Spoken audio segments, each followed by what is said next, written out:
All right, Cappy. So this week from Lay Vampire, you pulled discipline, training, consistency, and practice. And then from Chakra Wisdom, you pulled mysticism. Now, discipline from Lay Vampire, anytime that this card shows up for me, is suggesting that the person may be dealing with issues like not sticking to the plans that they have set for themselves. And this card is a reminder to keep doing this.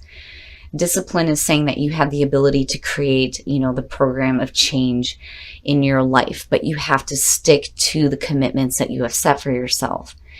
But when you're looking at it with mysticism, it's one of two ways. It's one of these things where, for some of you, it may be a situation where you're getting like unknown motivation to do something. And discipline is saying, yes, you need to start working toward this or continue to do that. The other part of it, though, is, again, this shows up when people start to falter. And it may be because you don't know what's going to happen. Mysticism is saying to trust in the intuition, trust in your intuitive knowing, and trust in the unknown.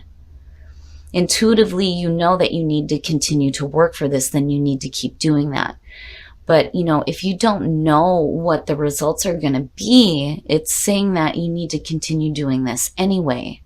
Right? Have faith in the unknown and just continue to work toward it. All right, Cappy, here we go. Here's the energy coming through, the Three of Wands. Talking about not knowing what's going to happen. Looking at the Three of Wands as a signifier, this to me is one of those cards where, typically in a lot of decks, you see this. The Fool and the Three of Wands, both of them are looking out over the cliff. The difference is with the Three of Wands, you should already know what to expect because these are the things that you have set into motion. But you're in a period here of like waiting to see what is going to develop. This could be a situation here where you started putting in some effort here and now it's like you're waiting to see what's going to happen. And like you may not know, even though you should already know. It's weird. It's weird. Oh, shit. Oh, shit. Cappy, so the Two of Cups. When I look at the Two of Cups, for me, there's a stronger sense of relationship happening here than more so than the Lovers for me. And that could just be because I'm a water sign. But it's more, the description of the card too, because when you're looking at it, these are two people who are so absorbed in each other that nothing else in the world exists. Emotionally, they're sharing everything. And they are so deeply connected. And this may pertain to you not knowing where the progress is going to lead within a relationship. Oh, in the present, the Seven of Wands. So, when I see the Seven of Wands, it's one of those cards where, automatically I feel like the person is going, I'm not taking this shit anymore, right? This is how I feel. This is what I stand. This is how, or what I'm going to do, right? It is about using your voice. It is suggesting that for some of you, it may be a situation where people like are opposing you and opposing what you're doing here. Right? But I kind of get the feeling that there's a need here for you to start using your voice. Like I'm almost like seeing it in the reverse. Future conditions, and there you are, right? Looking at the Queen of Pentacles as future conditions, especially when you're looking at the Three of Wands, that to me is, a successful person.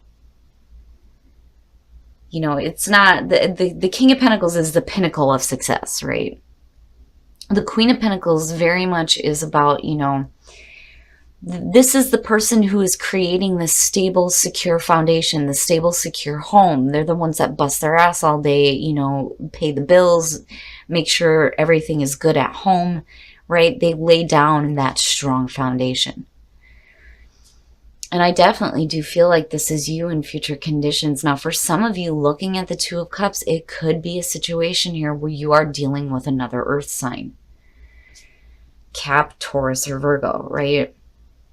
And again, for a lot of you, it may be a situation where you're looking for progress within a relationship, But I think there's a need here for you to use your voice. But also, I feel like you need to be true to you. Because again, the Seven of Wands, look, I'm not taking any more shit within a relationship, right? I'm going to be true to myself. And I'm going to be like practical about it, you know? You're not being over emotional. You're not being too, logical. It's not that you're not smart about it, but it's not like you're being too mentally critical about the situation. You're just being you. You're being practical. You're more concerned with the long term than the short term. But for some reason, there's a need here for you to start using your voice. Oh yeah, your best path to follow. Again, looking at the Knight of Pentacles, looking at the long term. And then the other thing too is this is really slow progress. Really slow progress. And it may be because there may have been some difficulties within a relationship, looking at the Seven of Wands. But again, with the Knight of Pentacles, it's, practical energy. It's practical energy. You're laying down, plans for your own long-term security and stability, especially when it comes to relationships. Now, when you're looking at the Knight of Pentacles, though, this is one of those cards for me where when I see that and I see relationship cards, it's like this is a friend. This is somebody who, is like more interested in like their own financial security. They're more interested in earthly possessions than they are anything emotional, almost. And it's not like, necessarily a bad thing. It just, they come off more as like the friend. And it could be somebody that you're working with. And again, I still have that feeling where some of you may be dealing with another earth sign. But I do, get the sense here, though, too, that with the Three of Wands, right? You're looking for long-term stability. But it's one of those things where this may be a really slow progression forward within a relationship. Oh, in your environment. Well, now, that is where the opposition is coming in. So, oh, shit. When you're looking at the Knight of Wands, this is somebody who's super excited and constantly going after things, and they're in and they're out, right? I always call them the one-night standers. They're in it and then they're out, and they come in like a fucking whirlwind out of nowhere with a bunch of passion with them, and they're like, oh, yes, come with me. And you're like, yeah, I'm gone. Right? But there's a part of you that's still being a little bit more practical about it. Now, looking at the Knight of Wands in your environment, this could definitely have to do with a fire sign, especially looking at the Seven of Wands. And again, it may be a situation where somebody is like opposing your viewpoint. You're wanting a practical, long-term, stable relationship, and you're looking for that progress to start, but this is like opposing it. And it may be because they're just so full of passion. It's like, I look at it as like you're wanting both, but you're still at the same time wanting that security and that stability. You don't want somebody that's going to be in and out, right? Oh, shit. In your environment, the King of Wands, looking at the Knight of Wands, or your hopes and your fears. Looking at the Knight of Wands, here's the thing, when shit, I'm like hearing it all at once. When you're looking at the King of Wands and your hopes and your fears, again, this has to do with the fire sign, Aries, Leo, Sag. Okay? This is somebody, and look at the shit-eating grin on that lion. I'm telling you, you see that? You're hoping for, him to like, him or her to get a little bit more wisdom here with the way that they are, because they are so full of passion, on the go and on the move, and they're doing things all the time, and you're wanting them to settle down just a little bit, and let's look at the long term, and let's start to get some progression forward within this relationship. But he's like, oh my goodness. This is somebody who I don't feel like they have any bad intentions. That I will say. I just think that they're, it's funny because I get the feeling of somebody who's like a smart ass, right? It's almost like you're hoping for them to start settling down and stop being so damn wild, right? Because I do think that, you are being the responsible one here. You're trying to create that nice, stable foundation, laying down those roots. You're the one that's making the comfortable home while he's all over the place, And again, this could be male or female both ways. But I can't stop looking at that shit-eating grin on that lion like, yeah, I know. I deal with the fire sign. Let me tell you, if that card ain't my husband. And again, for some of you, it's just, this is how they truly are. Their soul is like young. They're young and they're on fire, right? But even when they get to that point here where they start to gain some, wisdom and start settling down a little bit here with the King of Wands, they still carry that with them. That smart-ass kid that still stays with them. It's funny. And discipline. It's no wonder. It's no wonder why that's showing up with mysticism, especially if you don't know where things are heading within a relationship. But stick to it. Stick to it. And that goes for the other person too, especially if you are dealing with a fire sign. All right. Oh, shit. I'm telling you, you stick with it, Capricorn. This fucking reading is amazing. I love it. Your readings never fail. They never fail to amaze me. The Ace of Cups. This is a relationship that you want to stick with. I mean, look at it. He may be a little wild. You may have this person who is like super passionate and, needs to settle down a little bit. But damn it, looking at the Ace of Cups, that is beautiful. That is beautiful. You may be sitting around waiting to see some progress within this relationship and them like, stop it. Like, stop being so wild, right? But when you're looking at the Ace of Cups, man, there's a lot of happiness here. A lot of happiness. It's beautiful. It's beautiful, Cap. All right, we're going to take a look at the soul trees to see what else is going on here. And it's no wonder with mysticism and discipline. It's like, I don't know why I'm being pushed to do this, but I guess I have to stick with this, right? Because it's one of those situations where I think Capricorn is like, what the hell are you doing? But you love them. You love them regardless.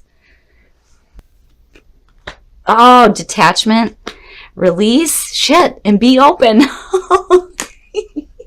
Okay, so when you're looking at detachment, that is detaching yourself from, the negative things, right? Release. You need to release that so that you can be open to this Ace of Cups. And I do get the feeling that for some of you, it may be a situation where you're looking at it like, why am I even bothering with this? Because again, of discipline and mysticism showing up, but you need to be open. You need to be open to this because this relationship, looking at the Ace of Cups, fucking fantastic. They may drive you nuts and they may not settle down, but damn it, this is going to be a really good emotional thing for you. I'm telling you, there are things that you're going to have to detach from and, like release, let go of control a little bit, jump on the back of the horse for a little while, right? Instead of being in this practical mode. But the thing is though, when you're looking at this as your best path to follow, yeah, you want something that is long-term and stable. But then at the same time, it's like, you need to still be willing to kind of go with the flow of the situation. I think they'll get there. I think they do. But the potential here is beautiful.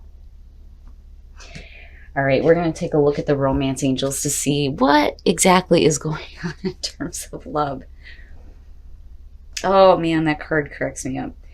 So, and again, with detachment, there's nothing here bad that you need to detach yourself from other than this feeling of like, like they're going against your viewpoint, get rid of that thought, right? Release and surrender, and be open. I mean, both of them to me are like surrendering to the flow, because you're looking at something brand new, right? When you release from the way that you think things should be and you start opening up to going with the flow, right? I'm looking at the way the trees are going here and then seeing the Ace of Cups. Yes. Heart-to-heart conversations. Honestly discuss your feelings with each other. Here, and you know what's funny is, I don't know why, but I'm so like wrapped up in the images.